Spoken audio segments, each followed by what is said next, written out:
হাওড়ায় শুরু হয়ে গেছে হাওড়ার খ্রিসমাস কার্নিভাল, যেটি হচ্ছে ডুমুরজলার ষষ্ঠীনারায়ণ ইকো পার্কে। এই স্থানটি অনেকেই জানতে চেয়েছিলেন, দিদি এই মেলাটি কোথায় বসেছে।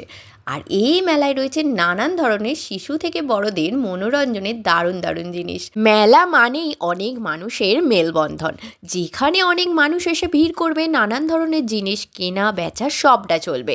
হ্যাঁ, সেই মেলায় আমরাও পৌঁছে গিয়েছিলাম। একের পর এক চোখ ধাঁধানো জিনিস দেখতে দেখতে সারা মেলাটা ঘুরে দেখছিলাম। তার সঙ্গে তো রয়েছে নানান ধরনের খাওয়া দাওয়া, জিলিপি থেকে শুরু করে বাদাম ভাজা। হ্যাঁ, আমার আপনার সমস্ত ছোটোবেলাটাই এখানে রয়েছে। নানান ধরনের বড়ি, পাঁপড় ভাজা, আচার, সব কিছু। তার সঙ্গে তো রয়েইছে গরম গরম চা, তার সঙ্গে এত সুন্দর লাইটিং, এত মানুষ, যে দিকটা তাকাবেন শুধু কালারফুল। আর এই যে ছোটোবেলার সব থেকে পছন্দের জিনিস, তার সঙ্গে রয়েছে এত বড় একটা নাগরদোল্লা।